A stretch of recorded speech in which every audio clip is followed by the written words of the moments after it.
Bon vendredi tout le monde. I'm happy to be joined today by Minister Miller and by Minister Hussen virtually. Dr. Tam and Dr. New are also here to present updated COVID-19 public health models. We've learned a lot since the beginning of the pandemic, and we now have a much better understanding of how the virus behaves. That means we know what steps to take to protect ourselves and others.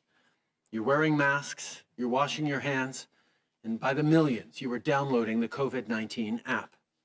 These measures help, so keep it up. But let's not forget that right now, our most powerful tool remains social distancing. As Dr. Tam and Dr. New will outline in a few minutes, in communities where the cases are rising quickly, we need to keep our contacts as limited as possible. This is what it will take to slow the spread of the virus. So when you're thinking of seeing people outside your household, ask yourself, is this absolutely necessary? I know the situation is frustrating. I know that it's hard, but it is temporary. If we work together, cases will go down again. We're not alone in this. We've got each other's backs. So if you're struggling with mental health or other challenges, reach out. You can always call 211, a 24-hour helpline. They will connect you to the right information, services, and resources. We will beat this virus. We will weather this storm, but we need to do it together, by working together. With rising cases in Alberta, Manitoba, and Saskatchewan, we're following the situation very closely. Yesterday, I spoke to Premier Kenney, and I also had a call with Mayor Iveson of Edmonton. Our priority right now is working together to keep Canadians safe. Cette semaine, on a passé le cap des 10 000 décès au pays reliés à la COVID-19. Ces victimes du virus ne sont pas seulement des chiffres dans une colonne de chiffres. Ce sont des parents, des grands-parents, des amis, des proches. Il faut continuer de suivre les directives des autorités locales de santé publique. Nos projections indiquent qu'on doit réduire nos contacts sociaux pour pouvoir ralentir la propagation du virus. Je sais que ce n'est pas le fun. Les gens s'ennuient de leur gym qui est temporairement fermé. Ils ont hâte d'organiser des soupers entre amis. Ces mesures sont des mesures temporaires jusqu'à ce que la situation revienne sous contrôle. On est conscient des efforts qu'on vous demande, que ce soit le gouvernement fédéral ou les autres paliers de gouvernement. Mais c'est important de continuer à travailler en équipe. De notre côté, on continue de soutenir les provinces et les territoires dans leur lutte contre le virus. Jusqu'à maintenant, nous avons distribué près de 1,6 milliard. Nous avons distribué près de 1,6 million de tests de dépistage rapides à travers le pays et d'autres suivront dans les prochaines semaines et les prochains mois. The last few weeks have been tough for everyone, but for some people, things have been especially hard. Indigenous peoples and communities continue to face unique challenges during this pandemic. Our government is working in partnership with communities to address that and to ensure that everyone has the support they need. Access to safe and culturally relevant early learning and childcare is essential to the recovery of Indigenous communities from COVID-19. To support First Nations, Inuit, and Métis Nation children, we will invest over $120 million to help Indigenous communities address their most critical needs, including hiring additional staff and offering training for early learning and childcare facilities. Today, I can also announce that we will invest over $25 million to help Indigenous post-secondary institutions with increased costs related to the pandemic.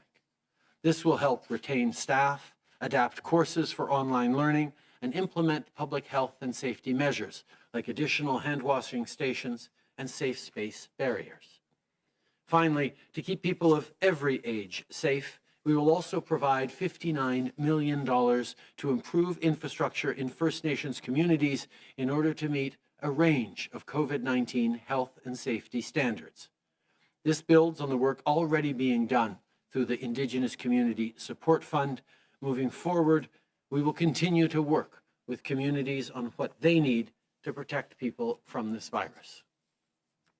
Depuis le début, Notre lutte From the contre la start, COVID-19 our est fight against guidée par la COVID-19 science. has been Notre guided by gouvernement travaille de science. très près Our avec la government is communauté working very scientifique closely with the afin de pallier scientific des besoins community urgents in tout order en to se meet dotant d'outils pour mieux urgent combattre needs d'autres and to éventuelles develop more pandémies. tools to À ce fight sujet, against other nous potential sommes heureux pandemics. d'annoncer un nouvel On this investissement subject, par we le are biais pleased du Centre to national de recherche du Canada qui ira vers le announce new programme funding Défis through en réponse à la Canadian pandémie research ainsi que le to rise programme to Solutions COVID-19 challenges innovatrices and Canada. the Canada 6 projets de Innovative recherche et Solutions Program. développement ont été 6 sélectionnés, research and d'entre lesquels, development par exemple, programs have certains been ont pour but chosen. de développer des tests Some of them rapides aim pour to détecter la develop rapid COVID-19 tests à to partir detect d'échantillons de COVID-19 salive sans instrument. using In saliva addition to samples. this new investment from the National Research Council of Canada, we will also invest $2.5 million in a study on the rate of COVID-19 infection in travelers entering the country.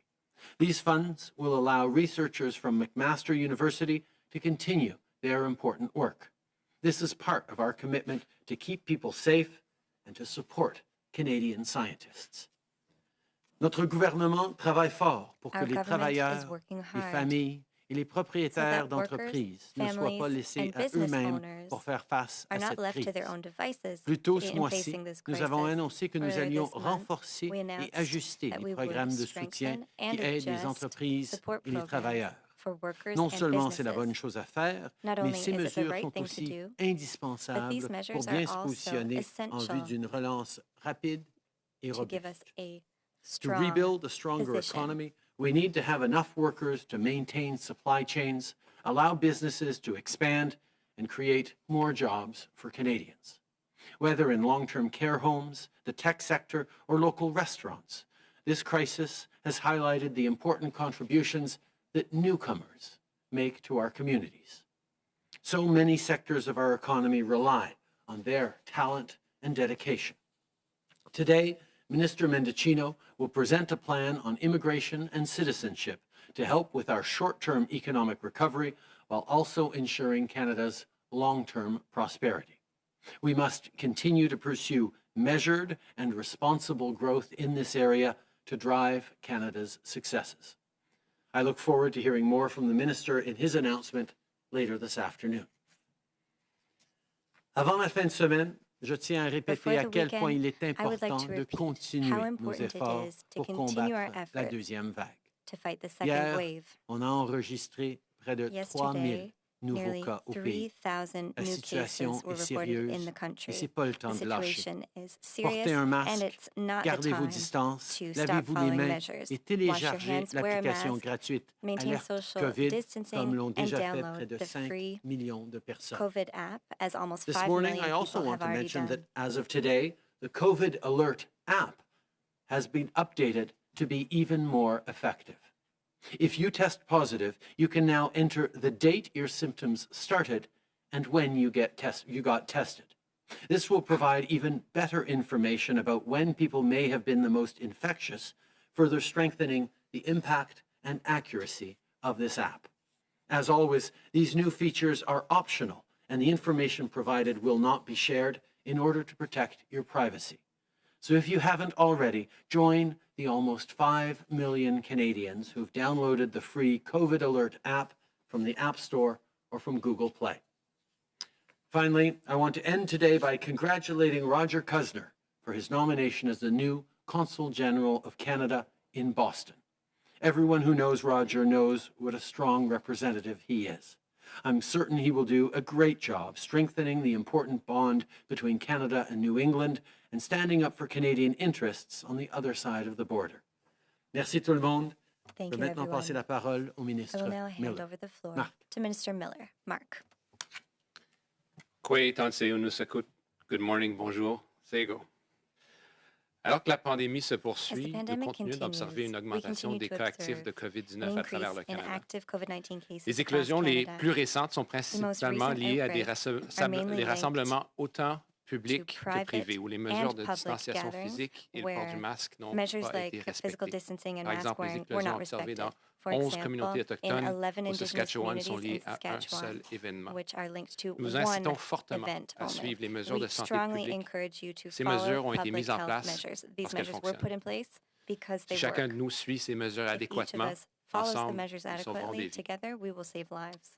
En date du 29 As octobre, of nous pouvons October confirmer 29th, we can confirm 348 cas 348 actifs chez les Premières active Nations cases vivant dans among une réserve, First Nations pour un living on total a de reserve, for a 1360 total cas of depuis le début de la pandémie, tout 1,360 proche cases du since the sommet beginning atteint la of semaine the dernière au pandemic. niveau des cas The actifs. Au peak Nunavik, was reached il y a last 28 week. cas In positifs confirmés Nunavik, depuis le there début de la have been pandémie et 28 tous positive sont cases maintenant confirmed since the rétablis. beginning of the pandemic, and all are now This recovered. pandemic has been particularly hard on children and youth.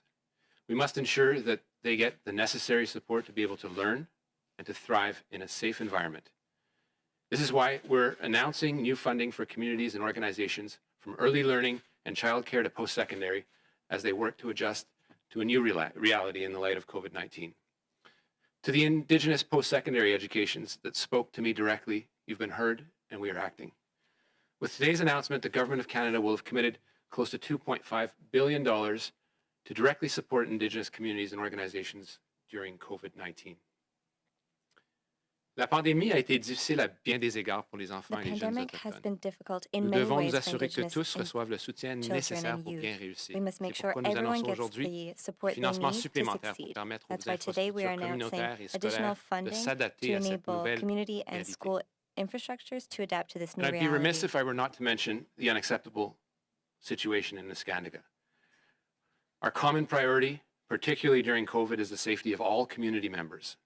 My officials are working directly with the leadership of Neskantaga First Nation, alongside Grand Chief Alvin Fiddler of Anishinaabe Nation and Madawa First Nations management, as well as the province of Ontario, to ensure that community members have the supports they need and that appropriate public health precautions are taken during this time at all times.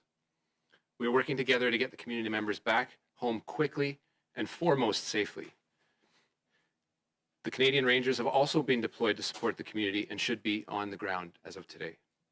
We're diligently working towards finding immediate and long-term solutions to this health emergency, and we will not stop until Neskantaga has access to clean, safe, and reliable drinking water. I'd like to remind everyone that we continue to work aggressively towards meeting the spring 2021 goal, even during the pandemic. And as I've stated before, it's too early to determine the full impact of COVID-19, as we're in the middle of it, on water infrastructure timelines. However, since March, we've lifted 8 long-term boil advisories, for example, in Northwest Angle 37, that was under a boil advisory since 2002, and Grassy Narrows, who has been under a boil water advisory since 2014. We've also prevented, crucially, 17 short-term boil water advisories from becoming long-term. Canada won't stop until all First Nations on reserve have access to safe, clean, and reliable drinking water. Miigwech, Nakumik, Marci. Thank you. Merci.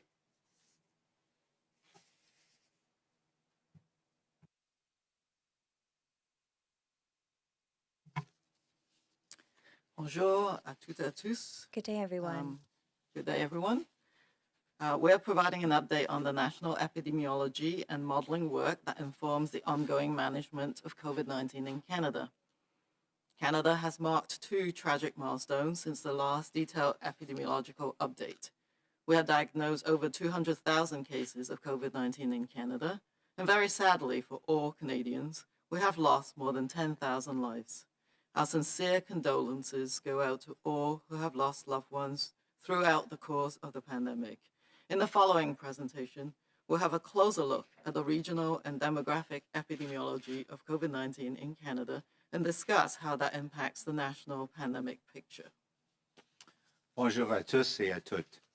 Aujourd'hui, nous ferons everyone. le point sur les Today travaux we'll provide an d'épidémiologie update et on de the national modélisation effectués au epidemiology pays and qui modeling orientent work la gestion en that continu informs de the la ongoing COVID-19 au management of Canada. COVID-19 in Le Canada a Canada. franchi 2 tristes seuils Canada has marked depuis la 2 dernière mise à tragic jour milestones since the épidémiologique last detailed détaillée. epidemiological Nous avons maintenant update. diagnostiqué We have plus de diagnosed 200 000 cas de over COVID-19 au 200,000 pays cases et of malheureusement COVID-19 in pour tous les Canada. Canadiens, And plus de very 10 000 sadly for personnes all ont Canadians, perdu la vie. we have lost more than Nous offrons nos 10,000 plus sincères lives. condoléances à Our tous ceux sincere et celles condolences qui ont go out perdu to une all who proche have au lost cours de loved cette ones pandémie. throughout the course of the Dans le cadre pandemic. de cette présentation, In the nous following examinerons presentation, de près les we'll have a closer caractéristiques look régionales at the et regional démographiques and de l'épidémiologie demographic de la COVID-19 epidemiology au of Canada et COVID-19 nous in Canada analyserons leur and impact discuss sur le how that portrait impacts pandémique the national. national pandemic picture.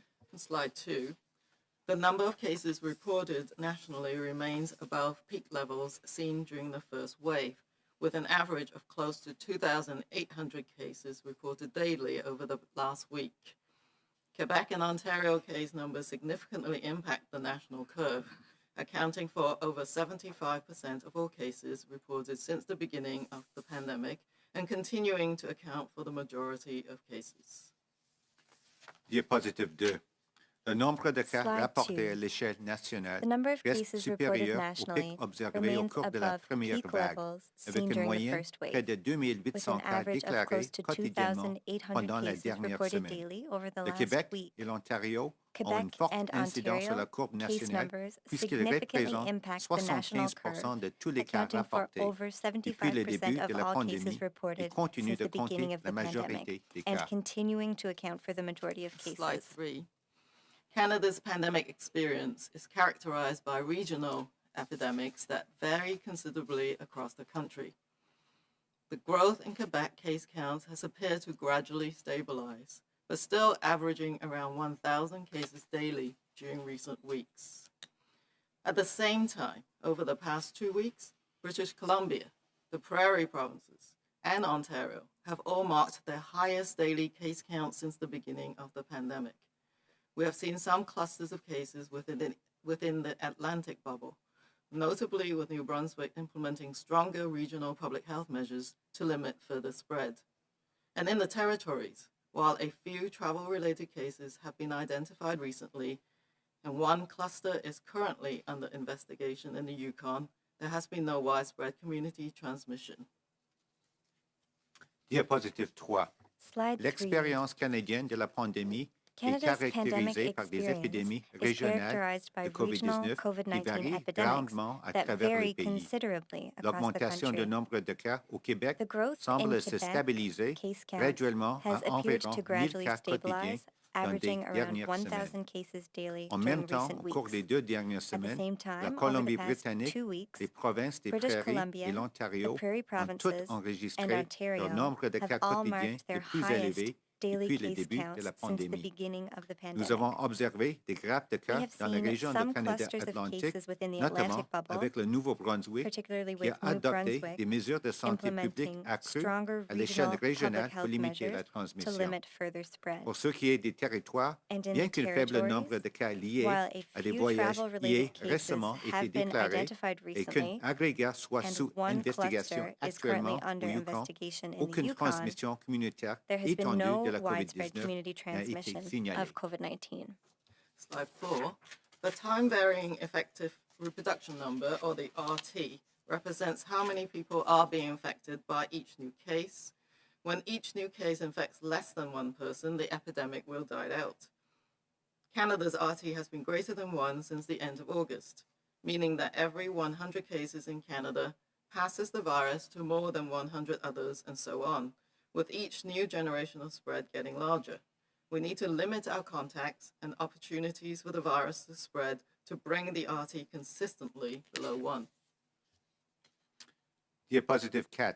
Le Slide taux de 4. reproduction effectif The variable dans le time-varying temps, ou effective RT, reproduction indique number, le nombre de also known personnes as infectées RT, par chaque nouveau cas. represents how many Si people chaque are nouveau being cas infected infecte moins by d'une each new autre case. personne, When l'épidémie each new case s'étiendra. infects less than one Le person, RT du the Canada epidemic will est die out. supérieur à 1 Canada's depuis la fin RT d'août, has been ce greater qui veut than dire 1 que since the chaque end groupe of de 100 August, cas au meaning Canada that every transmet le 100 virus à cases in plus de 100 Canada autres passes personnes. the virus on Chaque to fois que more le than cycle se 100 répète, others, la and nouvelle so on, génération de with personnes each new infectieuses est generation plus of nombreuse spread que la getting précédente. larger. Nous devons limiter nos We need contacts to ainsi limit our que les contacts occasions and pour le limit virus de se opportunities for the propager virus pour to ramener spread le in order RT to bring en the dessous RT de 1 de consistently façon below permanente. 1. Slide 5. Another important indicator for Canadians relate to testing, both the number of people tested, as well as the percent of tests that come back positive, which indicates how much this virus is spreading. As you can see, labs across Canada are testing at a high rate, with about 75,000 persons being tested daily. However, worryingly, we are seeing that the percentage of people testing positive is continuing to rise across the country. Currently, the average percent positivity is approaching 4% nationally, and there have been some concerning spikes in test positivity in some provinces recently. Diapositive 5. Les Slide tests. 5. Tant le nombre de tests administrés que le Another nombre de important résultats indicator positifs for Canadians relates constituent to un autre testing, both the indicateur number of important people pour les tested Canadiens and qui the indique percent of comment tests le that come virus back se positive, propage. which indicate Comme how vous much pouvez the le virus is constater, spreading. les laboratoires As you à can travers see, le Canada labs across effectuent des Canada tests are à une testing forte at a high cadence rate, avec environ with about 75 000 Canadiens 75,000 qui subissent un Canadians test de dépistage being tested daily. chaque jour. Cependant, de However, manière inquiétante, worryingly, nous voyons que le pourcentage we de are cas seeing positifs that the continue percentage of people d'augmenter testing partout au pays. positive is Le continuing to pourcentage rise de across the positivité moyen country. approche Currently, maintenant the les average 4 percent à positivity l'échelle is nationale approaching et certaines 4% provinces ont nationally, enregistré des and there hausses have been some préoccupantes concerning de la spikes proportion des in tests test positifs. positivity in some provinces recently. Slide 6. This map shows health regions with the highest 14-day incidence rates of COVID-19 in the deeper shades of blue. On October the 9th, the date of the last modeling update, 19 health regions were reporting more than 50 cases per 100,000 people, while 3 weeks later, this has almost doubled to 34 health regions. As well, the number of active cases continues to rise in First Nations communities, with 26 Indigenous communities now reporting 2 or more active cases. Diapositive 6. Slide Cette 6 carte montre en This bleu map foncé les régions shows sanitaires health qui ont regions présenté with the les taux highest d'incidence cumulatifs de 14-day COVID-19 incidence sur rates 14 of jours les plus COVID-19 élevés in au deeper cours des shades 2 of blue. dernières semaines. Le 9 octobre, On October date de 9, notre dernière which mise à was the jour, date of 19 the régions last modeling sanitaires update, rapportaient des taux 19 health d'incidence regions were supérieurs reporting à 50 more cas than par 50 100 000 cases personnes. per 3 100,000 semaines plus people. tard, ces chiffres 3 ont weeks pratiquement later, doublé this has avec almost 34 doubled régions to sanitaires. 34 De health même, regions. le nombre de cas actifs continue As d'augmenter well, dans les the number of collectivités active des cases Premières continues to Nations rise où in First 26 Nations collectivités communities, autochtones with déclarent 26 actuellement Indigenous au moins communities 2 now cas reporting actifs. 2 or more active cases. Slide 7. While we have consistently observed the highest incidence of COVID-19 among young adults aged 20 to 39 years, we're now seeing a concerning rise in the incidence among individuals 80 years of age and older, which is the age group at highest risk for severe illness and death. Increasing incidence in those under 20 years of age reflects participation of children and youth in school, daycare, and college.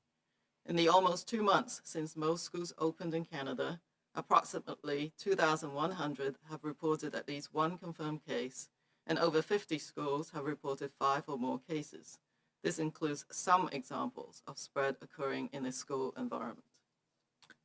Diapositive 7. Slide 7. Bien que la plus forte incidence de la While we COVID-19 have ait consistently constamment observed été the observée chez highest les jeunes adultes incidence of de 20 à COVID-19 39 ans, infections among nous young assistons à adults une hausse aged 20 to préoccupante 39 de years, l'incidence chez les we are now personnes seeing âgées a de concerning 80 rise ans in the et plus, incidence among qui est le groupe individuals d'âge qui est 80 le years plus à of risque age de and maladies older, graves et which de is the décès. age group at highest La hausse risk de for severe l'incidence illness chez les and moins death. de 20 ans Increasing s'explique par la incidence in those fréquentation de under l'école, 20 years of de la age garderie et du reflects collège par participation les of enfants children and et des youth adolescents. in school, Dans les 2 mois daycare, and suivants, college. la In réouverture the de la almost plupart des 2 écoles months du since Canada, most schools environ opened in 2100 Canada, d'entre elles ont approximately rapporté au moins un cas 2,100 have confirmé reported et plus at de least 50 one écoles confirmed ont case, rapporté and 5 over cas et 50 plus. schools have Cela reported inclut 5 or more également cases. quelques cas de This includes transmission some au milieu examples of scolaire. spread occurring in a school environment. Slide 8.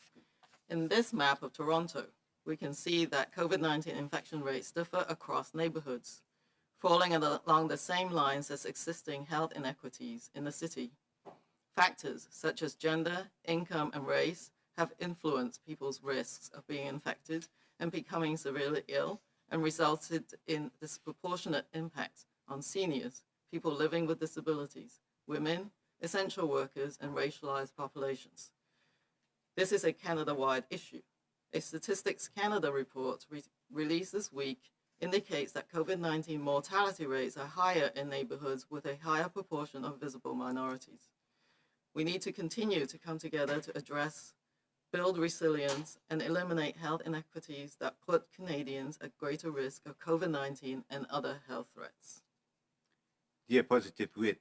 Sur Slide cette carte de 8. Toronto, In on this peut map voir of que les taux Toronto, d'infection à la we can see COVID-19 that diffèrent COVID-19 selon les infection quartiers rates s'inscrivant dans le across même neighborhoods, sens que les falling inégalités along de the same santé lines existantes as dans la existing ville. health Des inequities in facteurs the comme le city. sexe, le revenu et la race Factors such as influencent le gender, risque des income, personnes and d'être race infectées have et de influenced tomber people's gravement risk malades of being et ont infected and résulté becoming en des severely ill, conséquences and resulted disproportionnées in sur les personnes disproportionate âgées, impacts les on personnes vivant avec seniors, des handicaps, people living les with femmes, disabilities, les travailleurs women, essentiels et les essential populations workers, and racialisées. racialized Il populations. s'agit d'un problème pan-canadien. This is a Un rapport de Canada-wide issue. Statistique A Canada Statistics publié Canada cette semaine report indique que les released taux this de week mortalité liés à indicates la that COVID-19 COVID-19 sont plus mortality élevés rates dans are les quartiers higher à plus forte in proportion neighborhoods des with a higher minorités visibles. proportion of visible Nous devons minorities. continuer à faire We face need to ensemble continue pour to come s'attaquer together à bâtir la to résilience build resilience et éliminer les and inégalités de eliminate health santé qui inequities mettent les that Canadiens put en Canadians un at risque greater accru de risk of COVID-19 et COVID-19 d'autres and menaces à other la health santé. threats. Slide 9. The pattern of outbreaks has been shifting during the course of the pandemic. Of great concern are ongoing outbreaks in long-term care facilities, where we must continue to strengthen measures to prevent introductions and control spread through rapid detection and robust infection prevention control. At the same time, an increasing number of outbreaks are being linked to private social gatherings, such as weddings, funerals, and informal family or community celebrations, which several jurisdictions noted are contributing significantly to the spread of COVID-19. Some of these events are considered superspreader events, when a single event results in a large number of cases. With large numbers of contacts involved, these put significant strain on public health capacity to interrupt transmission through testing and tracing. Diapositive 9.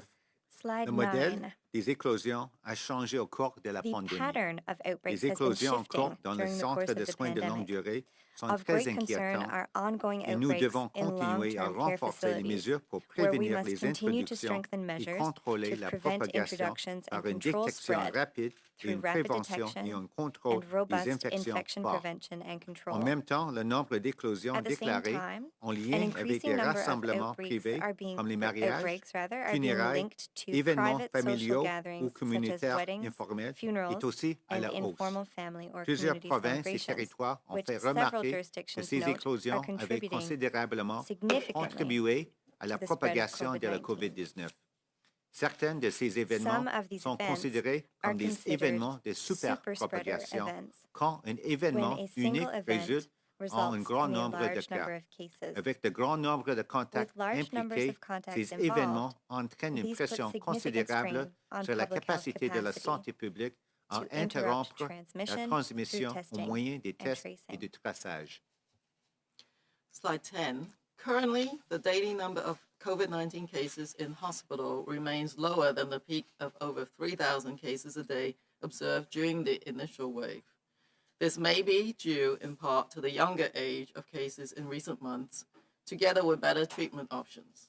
However, this situation can change and depends on the vulnerability of populations impacted and the capacity of the healthcare system in affected areas. For the past several weeks, we have been observing an increase in overall hospitalizations nationally.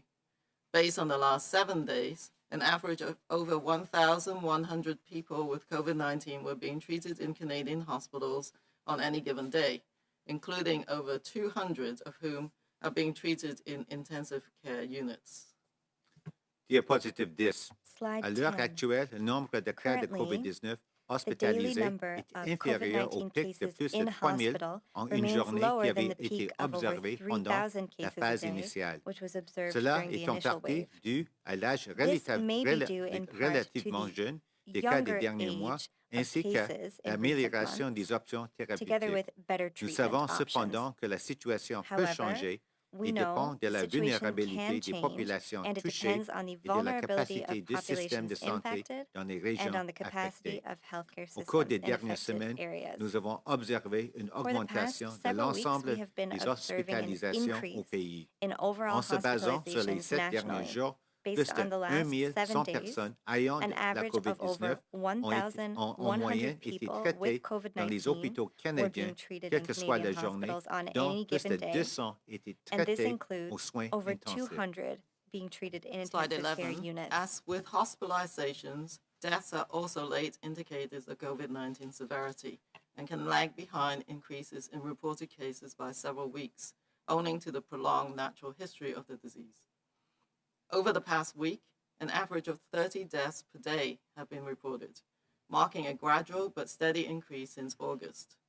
From July to present, the average age of death for people dying due to COVID-19 related illness is 84 years in Canada, but ranges from 19 years to 107. Diapositive 11.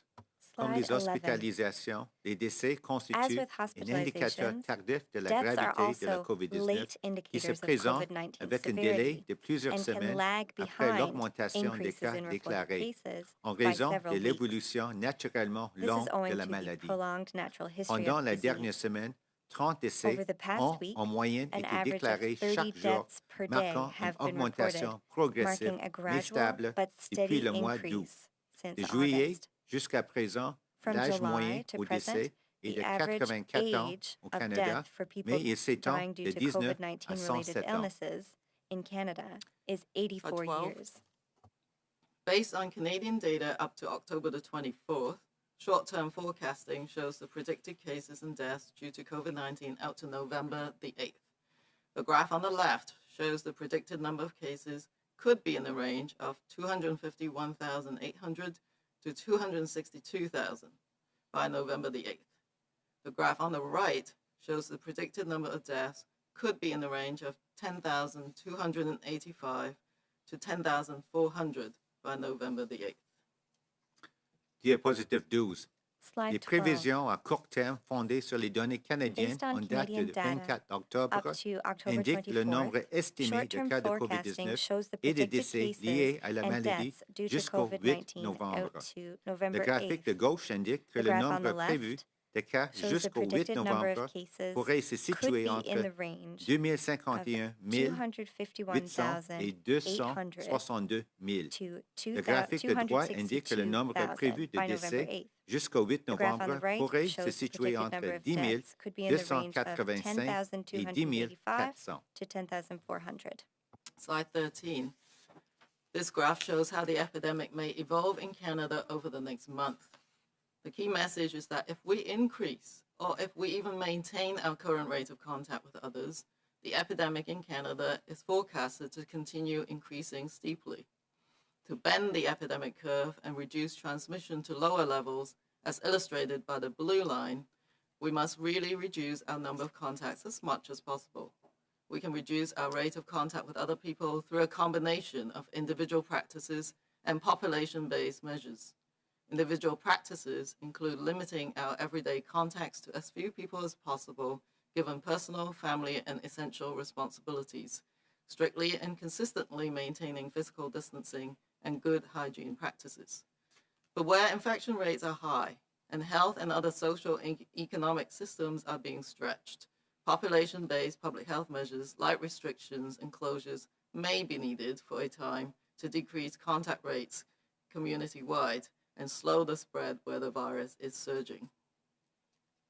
Diapositive 13. Slide Ce 13. graphique présente This graph l'évolution possible de shows how the l'épidémie au epidemic Canada may au cours des evolve in prochains Canada mois. over the next Le month. message clé est que si nous The key augmentons ou message même is maintenant that if we notre increase taux or actuel de even if we contact avec les maintain our autres, current rate of l'épidémie au contact with Canada others, devrait the continuer epidemic à in progresser Canada is rapidement. forecast to Pour continue increasing infléchir la courbe steeply. et réduire la To bend the transmission epidemic à des curve niveaux and plus reduce faibles, transmission tels to qu'illustrés par lower la ligne levels, bleue, as nous illustrated by devons the blue vraiment line, réduire le nombre de we nos must contacts really le plus reduce our possible. number of contacts as Nous much as pouvons réduire possible. notre taux de contact We can avec reduce our d'autres rate of personnes contact par with une other people combinaison de through pratiques a individuelles combination et de of mesures individual axées sur la practices population. and Les population-based pratiques measures. individuelles incluent la réduction Individual de nos practices contacts include quotidiens à limiting un our minimum everyday de personnes contact to as possible, few people compte as tenu de possible, des taking responsabilités into account personnelles, personal, familiales family, and et autres essential responsabilités responsibilities, essentielles, et ainsi que l'application strictly de and façon stricte consistently et constante de la maintaining physical distanciation physique distancing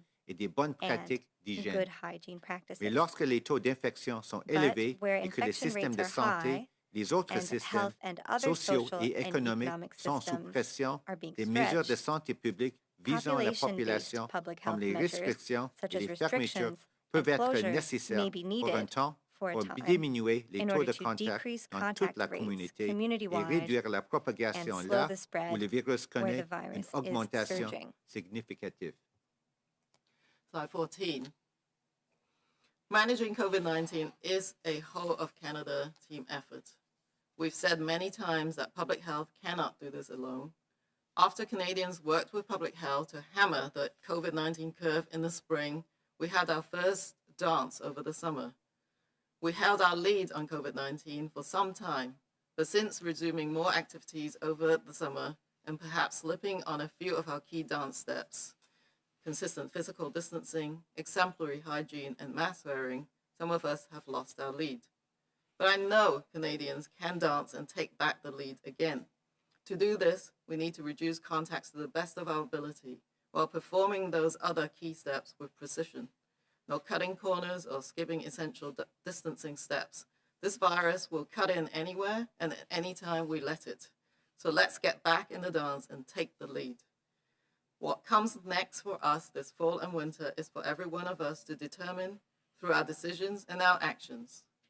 Letting down our guard and letting this virus win is not an option.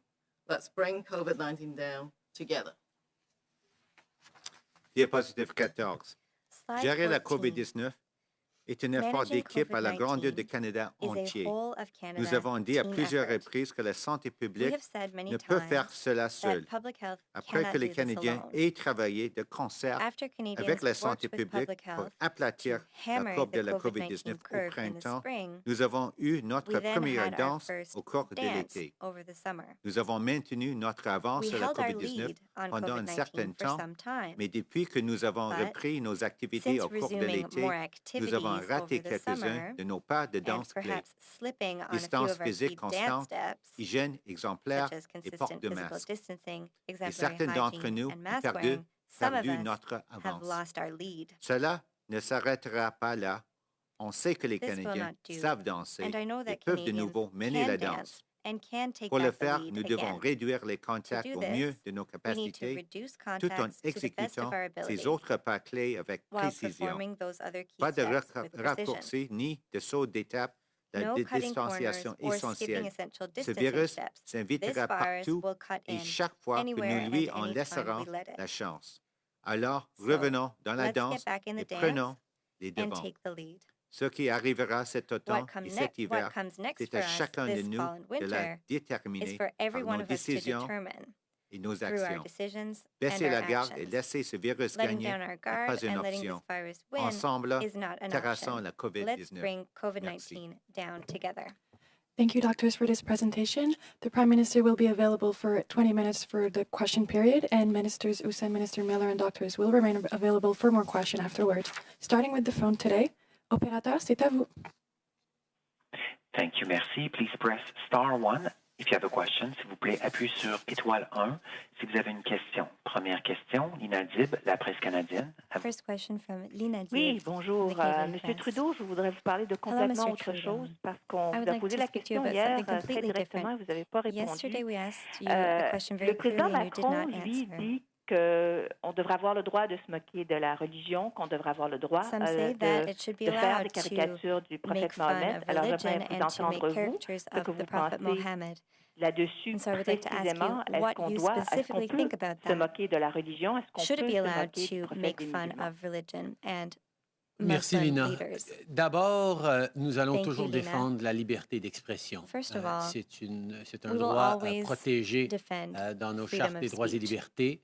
It's C'est enshrined une in our valeur et un Charter principe of fondamental pour toute freedoms, société libre et nous and allons it is an toujours la essential défendre. part of every free Mais la society. liberté We will d'expression always n'est defend pas it. sans limite. On But n'a pas freedom le of droit, par exemple, de expression crier au feu is not dans un unlimited. cinéma For bondé de monde. example, Il y a it's not toujours allowed des limites. to Mais dans une cry société fire pluraliste, packed diverse et respectueuse comme la nôtre, nous nous in a devons respectful d'être conscients society such de as ours. l'impact de nos mots, de nos gestes Everyone must sur be d'autres, aware of the particulièrement impact of our words and ces actions on others. communautés, ces populations qui vivent énormément de discrimination encore There are dans un communities système qui experiencing continue de discriminer. huge Donc, discrimination oui, nous allons toujours défendre la liberté in Canada d'expression, today. So yes, mais we will nous always devons defend freedom of d'agir expression, avec respect pour but les everyone autres et de must chercher à ne pas blesser act de façon respectfully towards arbitraire others ou and inutile not try to ceux avec qui on est en train needlessly de or arbitrarily partager une hurt société et une planète. someone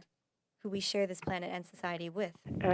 Donc, je comprends que vous Follow-up pensez qu'on ne question. devrait pas So if I présenter des understand, caricatures et se moquer you de la do not religion. C'est ce think que je comprends par that votre people should make fun of religion comparaison or avec religious au feu dans figures. un cinéma bondé. Parce que la That's what I situation, on understood devrait when avoir you gave your peur quoi, example of the des packed cinema. terroristes qui utilisent ce prétexte-là pour aller égorger des Terrorists gens. are using this as D'abord, justification. je pense que dans for une violence. société comme la Answer, nôtre, on se I doit believe that in a de society such as chercher ours, toujours à être respectueux et we de ne should pas always insulter strive to be les respectful autres and not to avec qui insult on anyone else. partage une société. We are all sharing this society. C'est une question de respect, c'est une question de It's ne a pas matter of chercher à respect. déshumaniser ou It's a à matter of not trying blesser to délibérément. dehumanize Je pense or qu'il y a toujours deliberately un hurt débat someone else. extrêmement important, I extrêmement think this is an sensible à avoir extremely sur des important debate possibles to exceptions, have sur des enjeux regarding, for où on ne veut example, pas blesser, mais possible souvent exceptions. l'intention est moins importante But et le often, fait peut the quand même intention blesser. Et is donc, less dans une important société qui because the se action veut is still hurtful. basée sur le respect de l'autre et So, l'écoute et our society l'apprentissage, is based on ayons respecting ces others conversations and complexes listening d'une façon and learning. responsable. So we should have Mais this je vais discussion in a répéter ce que j'ai respectful dit way. hier. Il But n'y I'll a repeat what I said absolument yesterday. rien There's qui pourrait absolutely nothing jamais that could justifier les justify actes terroristes the terrorist acts, affreux, épouvantables which qu'on were a vus absolutely en appalling, France et qu'on voit that we saw ailleurs in dans le France. monde. C'est and that we injustifiable see et le elsewhere in Canada the world. It is condamne de tout cœur unjustifiable, ces and actes Canada en se tenant wholeheartedly toujours denounces avec those acts, nos amis français qui vivent des standing moments in extrêmement solidarity with difficiles. our allies such as France. Nous France is devons going through an en même extremely temps de difficult se time. souvenir que ces At the same time, terroristes, we ces must criminels, keep ces in mind that meurtriers these murderers, ne these terrorists, représentent these criminals aucunement do une not in religion, any way ne represent représentent pas a du religion. tout les They do not musulmans in ici au any way Canada ou partout dans represent le monde. Muslims in Et Canada nous or anywhere devons else in the de ne world. pas les laisser And we must not représenter allow them cette religion. to represent that religion. Merci. Opérateur, prochaine question au téléphone. Thank you, Next merci. telephone Next question. question, Justin Ling, Freelance. Line open. Hey, good morning, Prime Minister. As we know from Dr. Tam's report yesterday, the country is actually seeing two different pandemics at the same time. We're seeing a huge spike in opioid overdose cases, as much as doubling in some cases. It may be the deadliest year on record. Given that, why haven't we seen the sort of drastic action taken to get those cases down that we've seen your government take in other respects? We have moved forward on strong action to fight the opioid epidemic, not just this year, but over the past years. Greater access to safe consumption programs and sites, greater access to life-saving medications, from naloxone as a first responder's response to prescription alternatives to help people who are struggling with addictions. We've continued to invest in frontline workers. We've continued to make investments in health supports. Part of the $19 billion we transferred over the summer to the provinces for the Safe Restart included money directly for fighting the opioid epidemic. We will continue to work with provinces, with frontline workers, with municipalities right across the country who are dealing with this crisis at the same time as we were dealing with the larger crisis of COVID-19. Following up, Mr. Ling? Evidently, the actions your government has taken haven't been enough. I mean, deaths are continuing to increase. Just last month in British Columbia, it's been one of the deadliest on record. Deaths specifically for Indigenous people have doubled in some communities. Dr. Tam, as well as 6 other chief medical and public health officers from across the country, have said decriminalization needs to be on the table, if not an immediate priority. So, why are you not listening to Dr. Tam? And maybe Dr. Tam can even jump in and offer some advice as as to what the government ought to be doing? We know that there is no one solution to stopping stopping the opioid epidemic and saving lives of far too many people from all backgrounds in all corners of the country who are affected. But of course, as is the case with so many crises and pandemics, the most vulnerable and the marginalized are all too often greater affected.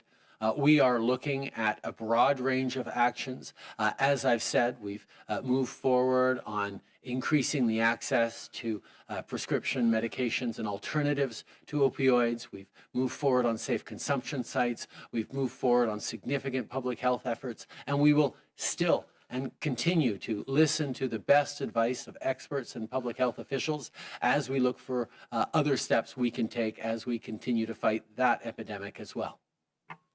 Thank you. Operator, last question on the phone. Thank you, merci. Next question, Sharon Kirky, National Post. Line open. Oh, hi. Thanks for taking my call. It's for Dr. Tam. Dr. Tam, the models say that if we decrease our rate of contacts by 25%, the epidemic is forecast to come under control. What does that mean? What does that mean, though? Can you help people with some practical examples here? You know, I mean, does that mean I go to the grocery store one day fewer a week? You know, I eliminate one person from my bubble. What does that mean? Well, I think it's back to the core habits that I have been promoting. So keep as much to your household bubble, if you like, as much as possible. And take all the necessary precautions if you have to do grocery shopping or if you have to pick up food or that type of thing. So it is back down to those recurring messages that we provided. Now, the 25% in the modeling scenario includes not just the personal measures, but also what your community might be doing to reduce contacts, which sometimes necessarily has been sort of implemented in hotspots, for example, does include restriction in certain settings. So it's a combination of those. But for individuals, I think on a practical basis is to keep to your family or household as much as possible in order, for example, for schools, for other essential businesses, workplaces to be maintained. And so that's the general advice.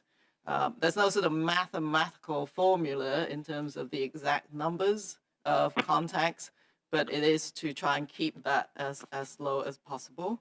It also depends on your own risk situations, whether you have underlying risk factors, whether there's someone in your household that has risk factors. So it is actually something that we should all try and do, is to develop those ongoing, sustainable personal habits. Following up, Mr. Kirky? Yeah, I guess you sort of touched on this, but reducing contacts also doesn't really take into account that we come to this from very different realities, right? Not everyone has the luxury of working from home, for example. And people in low-income jobs, personal support workers, some frontline workers, they have to take public transit. They are exposed at work. They often live in congested housing. How do they bring their contacts down 25%? So I said this is a community or whole of society estimate. What you brought up is exactly the sort of considerations that we have to take into account. Not everyone can stay at home and work, but we need to support essential workers who are bringing food to our tables, who are working in those grocery stores. And so, you know, all the other supports come in to keep them working safely. So in order to minimize contacts in workplaces, that's actually quite important. I actually think places like grocery stores in certain settings have adapted over time. But there are other workplaces that haven't got into the habit of putting in all those measures. And so they need to also up their game, as it were. So I think it is, you know, really getting in line with all of those public health measures, which is exactly what I said, is not everybody can keep to exact numbers. It depends on your situation, but collectively, we need to reduce those contacts as much as possible. Merci. On va maintenant passer aux questions dans la salle pour le Premier ministre. Questions from the room for the Prime Minister. Hi, Prime Minister. Rachel Haynes from CTV National News here. Dr. Tam was just talking about this, about the modeling showing that we need to decrease contacts by 25% to get it under control. You gave a warning last month after your speech from the throne, which included saying, limit your contacts, and that was over a month ago, and it does not seem to have worked. You say often that Canadians' efforts worked last March, and that's how we were able to flatten the curve. So would you support a full return to the measures that we saw in the spring, like widespread closures, to get this under control? I think, first of all, we are seeing that in certain areas the numbers seem to be leveling off. I certainly won't speak for Dr. Tam and the modeling, which was very, very clear, but we know what bad behavior leads to, and we know what when people actually do follow instructions and manage to reduce their contacts and do the things that matter, we know that we do see better outcomes. But as we remember, as I was looking at that curve that showed the case flow through the spring, we shut down our economy and our communities and our country in March, and yet the curve continued for a number more months. And that's what we really have to remember. This is temporary, but we have to get through it. We have to make sure that it's not just, okay, I'm going to hold down today and not see anyone, or hold down today and tomorrow and this week. We have to continue to engage in these behaviors, even as it becomes frustrating. Now, we have so far been able to avoid large-scale shutdowns, partially because we now know much more about COVID-19, what the challenges are, where the challenging locations are for greater spreads. We are now wearing masks much more than we did in the spring. We are now able to download a free COVID alert app that helps reduce the numbers and the contacts. We are able to do things now in a targeted way that is better able to prevent needing a very blunt instrument of a nationwide massive shutdown. But you're right, it takes time, and we have to persevere. We have to know that we are going to get through this in the coming weeks and months, but it is going to take weeks and months and not just days. Je pense que nous savons que nous devons tous agir de façon responsable.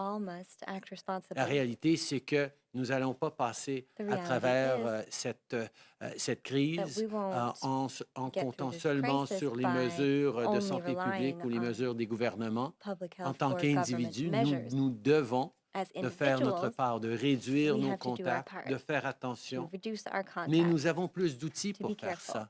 On a utilisé le gros marteau d'un confinement national au printemps. Maintenant, on a des outils un peu plus raffinés. On sait quelles institutions ou quelles entreprises sont plus enclins à créer la propagation, des éclosions de la COVID-19. Et donc, nous agissons de façon plus ciblée.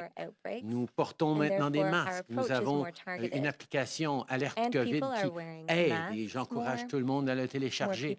C'est des choses que nous pouvons faire qui vont aider à contrôler cette éclosion, cette deuxième vague, sans avoir à faire, on l'espère, un confinement national.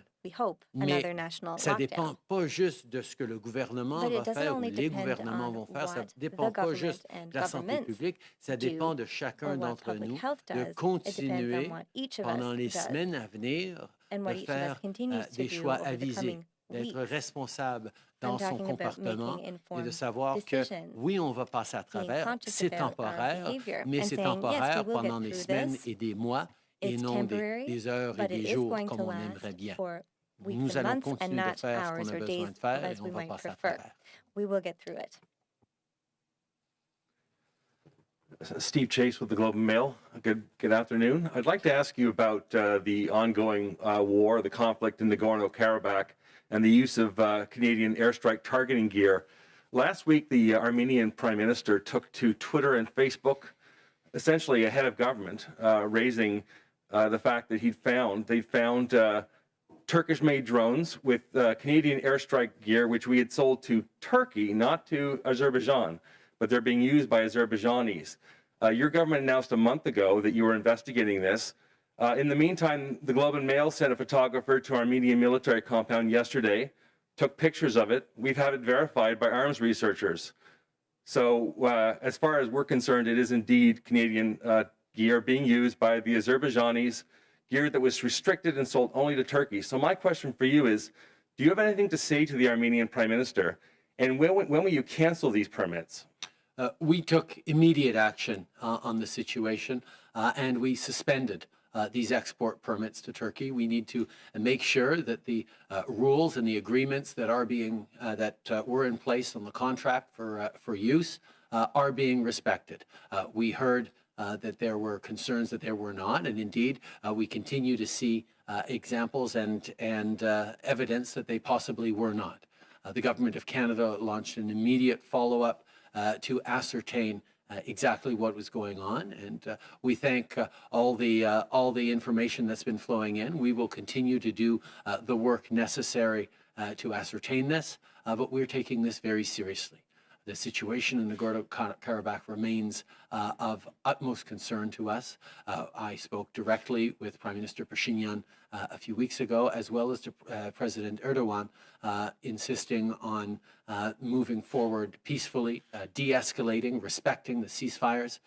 Minister Champagne was in Europe to engage with our allies on looking for diplomatic solutions and de-escalation in the situation. We will continue to take this seriously in all the different ways that we can.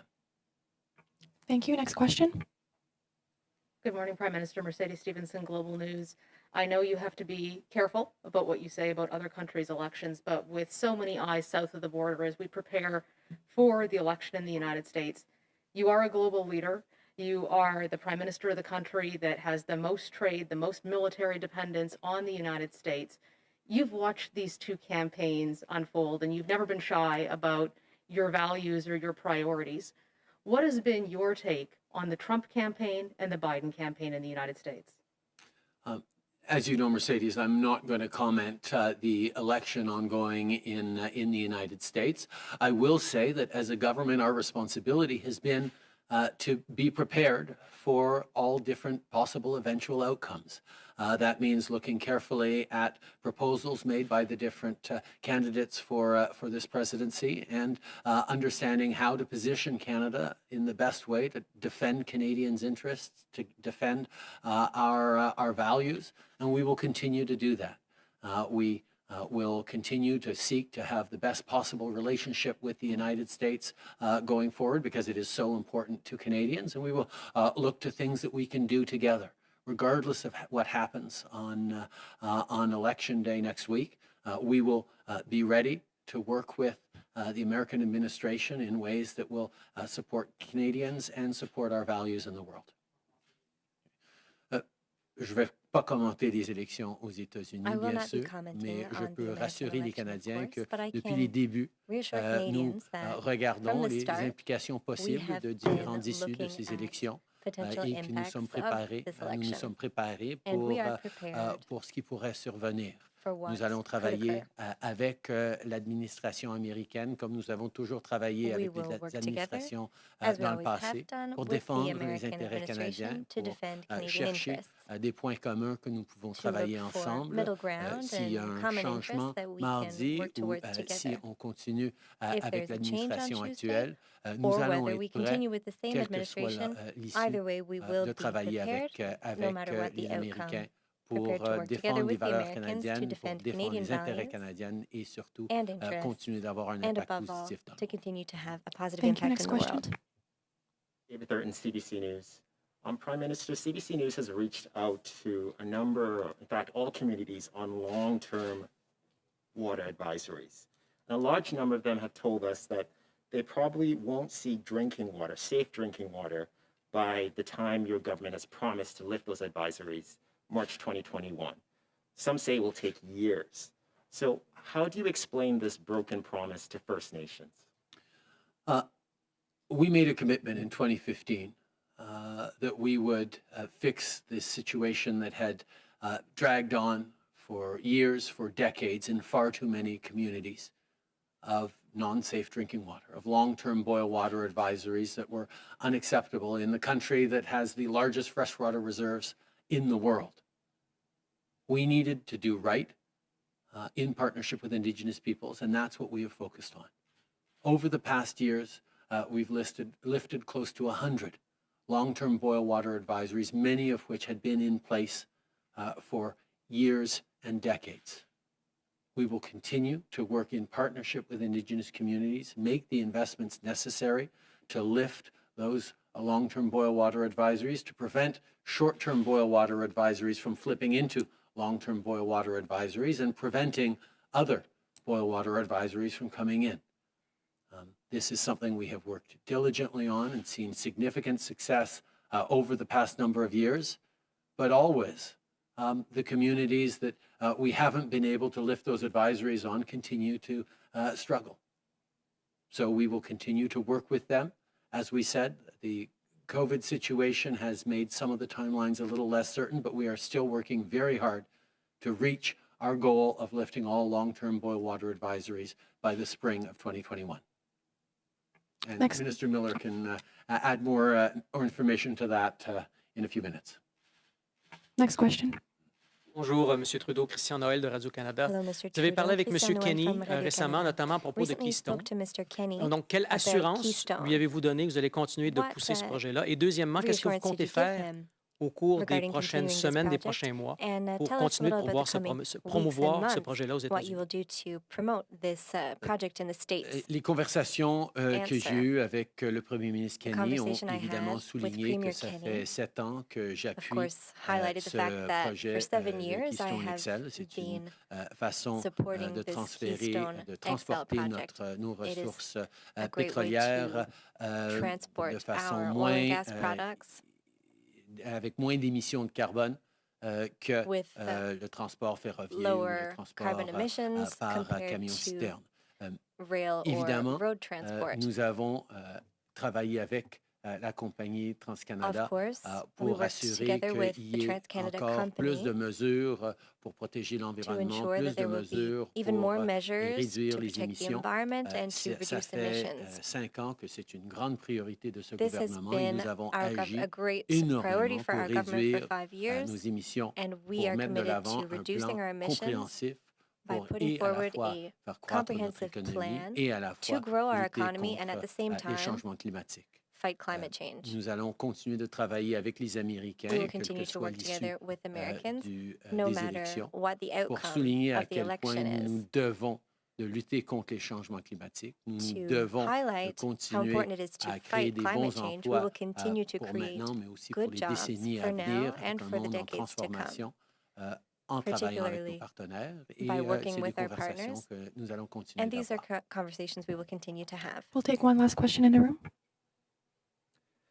Good day, Prime Minister. Mike Blanchfield, Canadian Press. Erin O'Toole is talking today about championing people who've been left behind by global trade, the decline of steady work, unequal access to education. Themes you've often talked about yourself, obviously. But you've been in power for 5 years. What do you wish you'd done differently so fewer people would feel that the system isn't working for them right now? I think when we look at the record over the past 5 years, it's a record that has been focused on people. We lifted close to 1 million Canadians out of poverty with investments that we've made, including 300,000 children. We saw over 1 million new jobs created in the first 5 years in office. Obviously, we're going through a pandemic right now that has highlighted the incredible amount of work there is still to do on things like housing and homelessness, on things like vulnerable Canadians, on issues like childcare and access to medications, which are all things that we've highlighted not just in our recent throne speech and in the one before that, but also that we've taken significant action on. Minister Hussen here has made significant announcements this week on rapid housing initiatives to help the most vulnerable. And we are excited to work with anyone, any party in the House, that wants to do more to address the most vulnerable.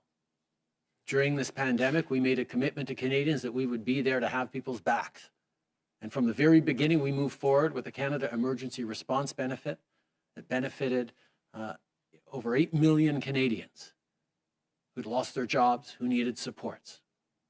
Now, Mr. O'Toole said that we moved too quickly to help Canadians, that we should have been focused on helping businesses instead. We helped businesses and workers, but our first priority was supporting Canadians, particularly the most vulnerable. We then flowed significant business supports through the wage subsidy, through rent assistance, through the Canada Emergency Business Account, which we've further extended. We will continue to focus on supporting Canadians, particularly vulnerable Canadians, through this crisis and beyond, as we look to build back better. And I'm very pleased to work with anyone in the House of Commons who wants to continue to work with us on support for the most vulnerable. It has been at the core of everything we've done as a government, and certainly during this pandemic, we've had many opportunities to demonstrate it in real, tangible terms for millions of Canadians. Merci beaucoup, Monsieur le Premier ministre. C'est tout le temps que vous avez avec nous aujourd'hui. Prime Minister, that's all the time we have for today. Mr. Biden gets elected?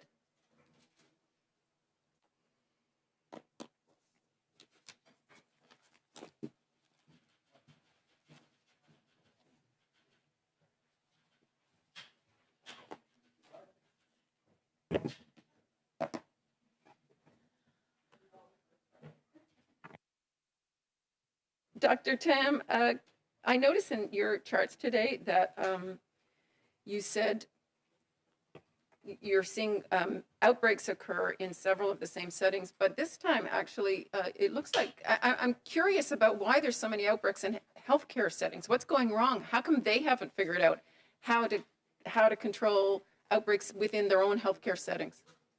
And that's not long-term care. Yeah, there's been a number of outbreaks in healthcare settings, and they're being investigated by the local jurisdictions. And I think we actually have more tools now, including, now I'll encourage the use of tools like genomics and to sort of really figure out introduction into hospitals, whether it's the same outbreak or whether different introductions. My colleagues, other medical officers of health, have conveyed the fact that sometimes it's different introductions, sometimes is health workers, during lunch hours, and sometimes is other, settings of transmission. So I have to say that in the end, we do need more detailed information about these outbreaks. Hospitals and other acute care settings have infection prevention and control protocols, which has to be sustained. I have to say that, when I talk about Canadians having good hygienic and other measures, the same will be for acute care settings. We have seen a lot of reduction in infections overall, actually, coming into hospitals and emergency rooms. But prior to COVID-19, we know that even healthcare workers find it difficult sometimes to maintain all the infection control precautions. And this virus is one that comes in invisibly into different jurisdictions, into different settings. So I think it's to be extremely careful and observe all infection prevention control practices and do this as well as possible. But some of it actually, I think in investigation currently ongoing in Alberta, for example, what they're concerned with is, asymptomatic people that can enter different settings unbeknownst to everyone. So our recommendations now has included for some time universal masking for all shifts and numerous layers of protection for these settings. Over time. Now, what the other things to observe is that in general, outbreak sizes have decreased. And, so we just have to be extremely vigilant because this virus is so, as everybody says, sneaky. You can't, spot things. But so rapid, if we spotted a single case, very rapid lab testing, extending it to very widely, even to asymptomatic patients and healthcare workers, in order to get that outbreak under control really fast. I just want to follow up. So in hospital settings, a lot of these are old buildings, and what you previously said, they've got a pretty good ventilation system in most of them now. But how much then, looking at this, are you concerned about the actual environment in hospitals, and how persuaded are you now that maybe the nurses are right and they do need better guidance on airborne transmission and the equipment the safety equipment that would give them? Well, I think with infection prevention control measure, as I've said, there's these hierarchy of control, and one of the highest hierarchy of control is the environmental controls and the administrative controls as well. So I think modern hospitals have good ventilation and lots of air exchange, but it is an area that I think every institution should check on and improve as much as possible. So we do think that ventilation is important.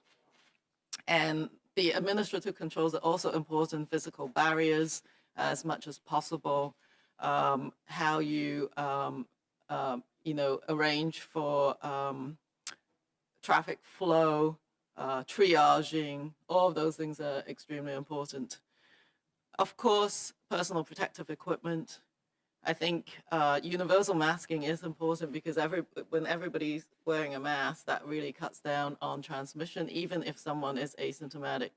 So that's absolutely critical.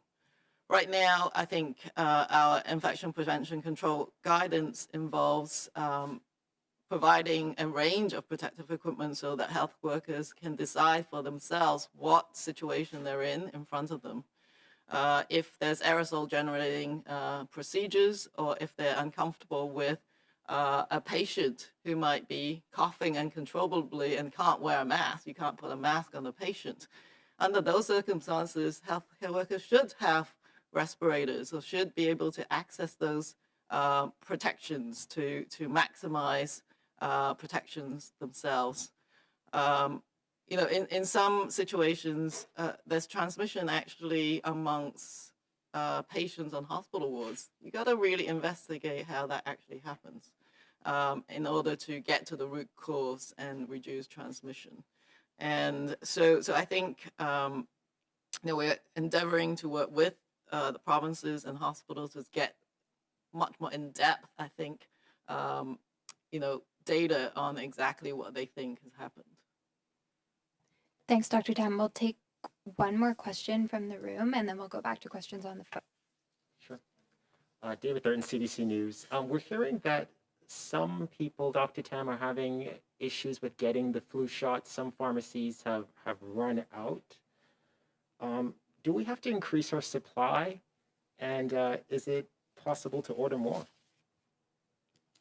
Yeah, so, and it may depend on where you are in the country. I don't know if it's the same everywhere, but does seem to be an increased uptake in influenza vaccine, and provinces have actually ordered more at the outset.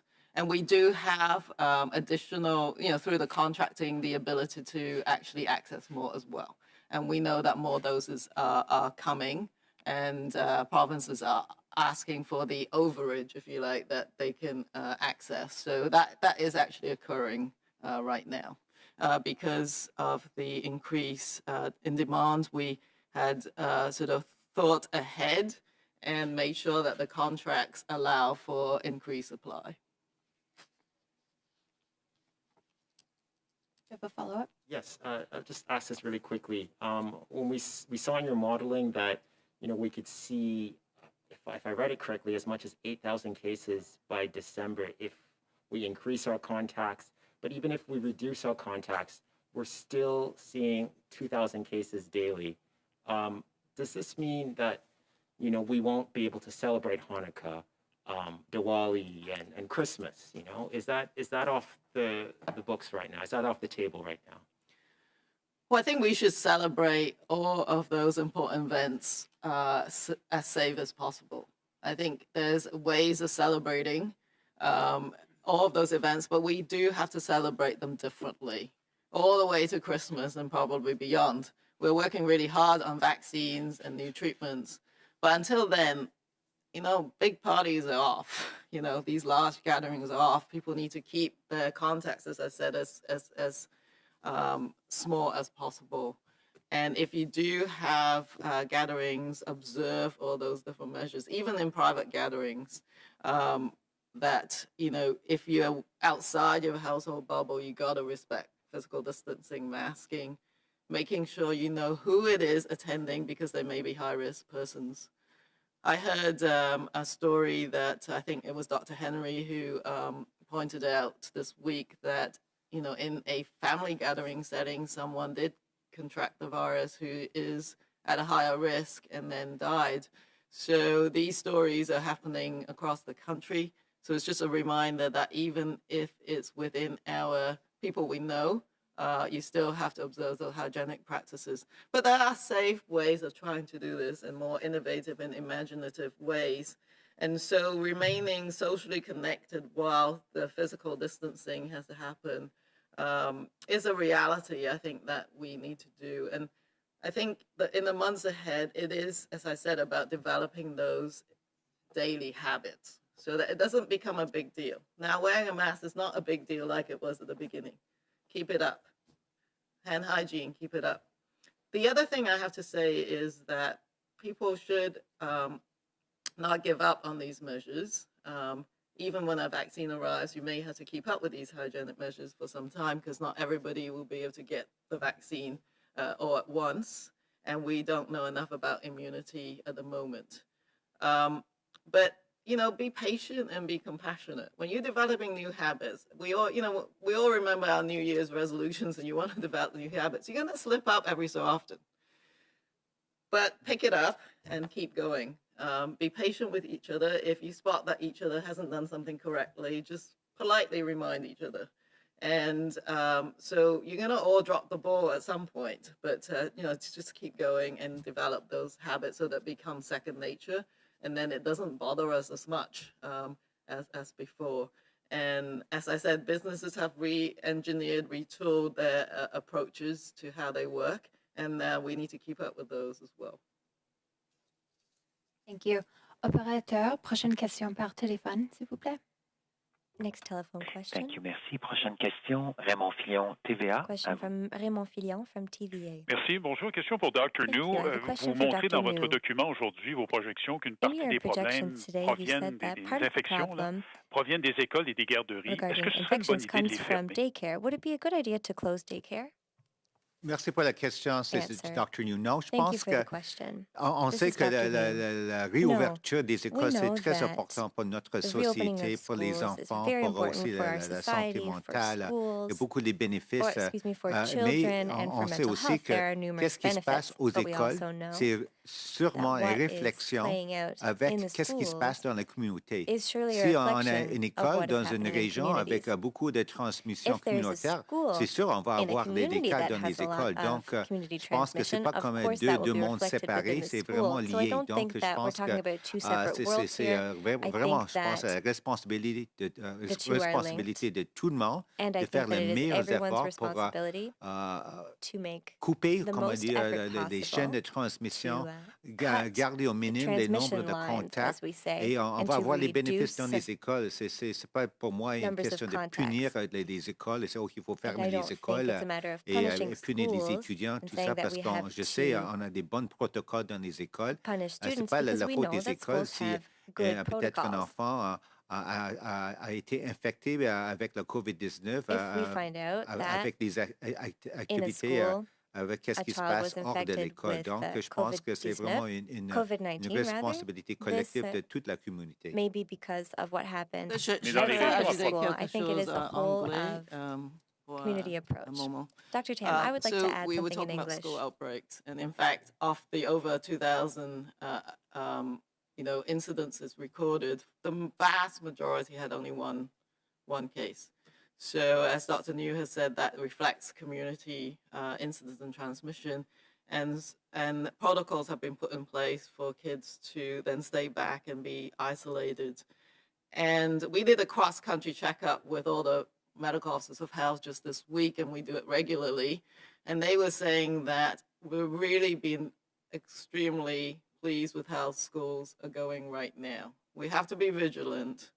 But of course, everybody was a bit anxious at the beginning when schools were opening.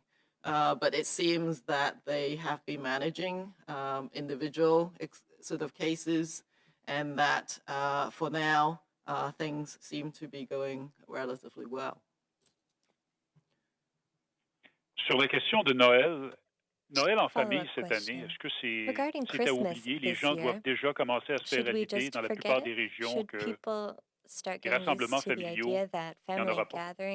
Je pense que c'est encore quelque chose à suivre dans les semaines suivantes parce que nos actions comptent. Qu'est-ce qu'on fait aujourd'hui? On va voir les conséquences dans 2-3 semaines. Donc, je pense qu'il faut commencer tout de suite maintenant pour changer nos habitudes, nos comportements, minimiser le nombre de contacts. Je pense que même c'est important de célébrer les fêtes. Je pense que c'est sûr qu'on va passer les fêtes d'une façon différente cette année comparée à l'année passée. Ça, c'est sûr. On ne va pas avoir des grands rassemblements familiales. Je sais, au Québec, c'est vraiment, comme on dit, quelque chose de très important. Moi, je sais, parce que ma belle famille est québécoise. Donc, je profite aussi des occasions comme ça. Mais je pense que des autres façons aussi de célébrer. Peut-être que c'est personnel. Moi, je pense que peut-être si on peut avoir peut-être des rassemblements, peut-être limités, familiales, il faut peut-être planifier en avance. C'est possible parce que mon fils, il habite à Montréal. Peut-être je suis en train d'avoir une discussion avec lui. C'est, hey, il faut peut-être vraiment considérer, c'est quoi tes priorités? Si on veut peut-être avoir un rassemblement familial pour les fêtes, est-ce que toi, tu es prêt peut-être être dans une quarantaine et s'isoler peut-être les 2 semaines avant de nous visiter ici à Ottawa? Oui, je suis prêt, c'est très important. Donc, je pense que tout le monde a des choix, des options. Je ne peux pas parler pour tout le monde, mais je pense que oui, on va pas dire que oui, on va canceller les fêtes, toutes les autres choses très importantes en hiver, mais il faut vraiment penser qu'est-ce qu'on fait maintenant, parce qu'on voit le taux d'incidence, d'hospitalisation, de décès, ce n'est pas dans la bonne direction. Donc, il faut vraiment changer nos comportements aujourd'hui. Merci. And we'll take one more question over the phone. This will be our last question. Thank you. Thank you, merci. Next question, Olivia Stefanovic, CBC News. Line open. Hi there. My question is for Minister Miller. Niskandiga, as you know, has the longest-standing drinking water advisory in the country. The community appealed to the Prime Minister to intervene on this issue personally on the same day that Justin Trudeau first made the pledge to lift all long-term drinking water advisories within 5 years of coming into office during the 2015 election campaign. And this community still doesn't have clean water. The chief says he isn't confident that the upgrades that are being done now to the water treatment plant in his community will lead to a long-term fix. So what do you say to the chief, Minister Miller? And when exactly will this community be lifted off of its long-term drinking water advisory? Thank you. Thank you, Olivia. Let me say first that I did speak to the chief earlier in the week. He certainly gave me a piece of his mind, and he was well entitled to. This is a community that is under emergency and is now in Thunder Bay, eager to get back. But let me say this: I assured the chief that we wouldn't give up until we could give him the assurance that his community could return safely and have safe access to water. We have a critical path forward that we are continuing to refine with Madawa Authority, with the chief, with the help of Anishinaabe, and I am optimistic that those critical steps that we need to take in the next little while will be met. The Rangers are in today, ensuring that everyone is safe in the community. And I would note that there's about 25 people that chose not to leave. There is work to do, and that ensures that means a lot of work in the next little while. And this is made more difficult, obviously, knowing that there's no active cases in Thunder Bay, but we have to take every precaution. So we've ensured that kids can have a temporary schooling while they are waiting to get back to their community. There are mental health supports. There are COVID supports. We will test and ensure that every community member is tested prior to returning. This is important for their own safety. The situation in Neskantaga didn't happen overnight. As you've noted, it's been a quarter of a century of an unacceptable situation. And obviously, the commitment that we made in 2015, I would note that we actually increased it in 2018 to include a number of additional First Nations communities that didn't have water. So that commitment increased over time. We have been moving aggressively to meet that goal, and we will continue to move aggressively to meet that goal. But we have to acknowledge that this has been the result of, in some cases, 2 decades of undercapitalization. And if you look at the investments, and I don't want to get political about it because we're talking about a people that needs clean water, but if you look at the investments that were put in place by this government for Neskantaga, it is now well over $16.5 million over a time frame of about 4 or 5 years. The Conservative government for 10 years put in $300,000 in Neskantaga per year. This is a 20-fold investment. And bear in mind, that was a community that had a long-term water advisory in place. This is a story that repeats itself across the country. Consistent investment in Indigenous infrastructure and Indigenous issues generally should be something that goes across party lines. And thank heavens that I do have support from other parties in order to do this, because our commitments to Indigenous communities in terms of infrastructure are very, very ambitious. We have a commitment to eliminate the infrastructure gap, and particularly in housing, by 2030. That's very ambitious, but we have to do it as part of who we are as a country. The water advisory was a target that was set, and the Prime Minister put that at the top of my mandate letter when I was sworn in about a year ago, and I take it very seriously. It's clear that COVID has disrupted a key part of the construction season. And in communities that are remote, isolated, that freeze over quickly, there's a real challenge, and I won't shy away from it. It would be irresponsible at this point to blame it entirely on COVID. For there are some communities that are saying to us, we want a longer-term commitment from the government. We want to know, and it goes back to a number of things we've talked about, you and I, Olivia, which is that level of trust that is very thin. They want to know that the Canadian government is with them every step of the way for the long term to ensure that the operators are trained, that there's maintenance in these state-of-the-art facilities. These are facilities that are the pride of the community. So these are things that I've heard and that I will take back to the Prime Minister in order to ensure what was stated quite clearly in the speech from the throne, that we are there in partnership for the long term. So I can't shy away from the fact that there was a construction season that was compromised. That said, we've been able to lift about 8 to 10 long-term water advisories, including Northwest Angle, that I mentioned in my speech and introduction, that had been in place for quite some time. And we remain committed to do it. And I think that is exactly what every Canadian expects us to do. Do you have a follow-up, Olivia? Yes, thank you. Minister Miller, the majority of these communities that are still on this long-term drinking water advisory list are located in Ontario. And the Assembly of First Nations regional chief for the province, Roseanne Archibald, she said that the fact that this basic human right of accessing clean drinking water is not being met in First Nations speaks to systemic racism in government because of this chronic underfunding that you spoke about. So do you agree that there is systemic racism in the structure that is in place to address long-term drinking water advisories in First Nations? Why or why not?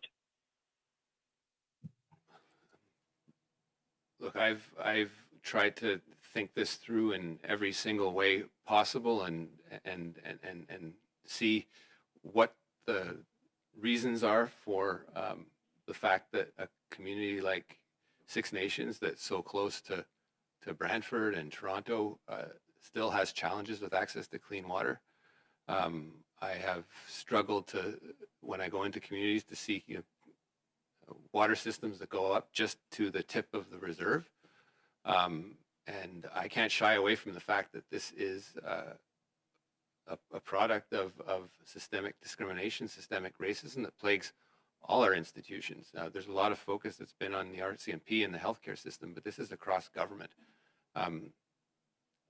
It's insidious, and it occurs in many forms, in many fashions. Some of the acute stuff makes the headlines, but some of the stuff that you're mentioning certainly is the result of a long period of neglect and undercapitalization. We can't shy away from that. At the same time, it is a struggle that we face in terms of that gap in trust where we invest, where we commit to invest funds, and communities are still uncertain where, when, and how they will be invested, if they'll be left behind. But we do have, acknowledging allows us to compose with that factor as we engage with communities to lift what is an ambitious goal. And then I'm still working aggressively in the case of long-term water advisories. It's also, we can't forget that there will be more work to do after spring 2021 in many respects in closing that unacceptable infrastructure gap across the country. It is clear, yes, that a great number of the ones remaining are in Ontario. It is an intense area of our focus. I was sort of personally exceedingly glad to see Grassy Narrows lift theirs, because it has been such an intense element of international focus with respect to the water, but also the commitment this government made and has fulfilled with respect to the Mercury Treatment Center, as well as a neighboring community called White Dog, which has the same issue, and we've committed to as well. So we have been able to do some work during the pandemic. I can't shy away from the fact that there has been a construction season that has been compromised by communities. And that's one thing we have to forget. We can't forget is that communities lift long-term water advisories. The government of Canada does not impose that lift. And so working hand in hand with them is key in order to ensure that we will be in partnership every step of the way. And as communities, when we talk about priorities, have reoriented them to keeping their people safe and alive, we have to respect that. And that where the rubber hits the road is when you have contractors that want to go in and they're not welcome, because as important as water is, they want to keep COVID from coming into the community. So that is a fact of life that we have to deal with. Thanks, Olivia. This concludes today's press conference. Dr. Tam, just about testing very quickly. I'm just wondering about the move to appointment-based testing in Ontario. And you mentioned about schools as well, about how they've been doing better, but a lot of students aren't getting tested as much as they used to be. So has this decrease in testing affected some of the modeling numbers and the snapshot of COVID that we're seeing today? I think if you saw the graph with the numbers of tests and the percentage positive, the overall trend is an increase in testing, I think, over time, as you can see. And it's detecting an increase in test positivity, which I believe truly does reflect increased virus activity. So I think that's the trend that we're observing. At the sort of local and individual level is difficult to ascertain. But we're definitely testing a lot more than we were obviously in the first wave, and we're detecting the positive rates. It is important to focus testing too in areas of high risk. So yes, we need to study schools, and we need to make sure that people do get access as much as possible.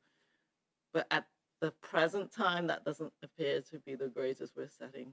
You got to make sure long-term care and other high-risk settings do get, very rapid access. The map of Toronto actually is actually important in that if you were to redirect your testing anywhere, it should be in communities where access is really important. The more disadvantaged neighborhoods where, some of those points of care and other tests might be very important. And then, of course, in more isolated and remote communities where they don't have access to laboratories as much as other areas. So I still see rapid tests as playing a really key role in those settings. But as more and more of those tests become available, yes, there'll be more people getting tested, I think, over time as well. Yeah.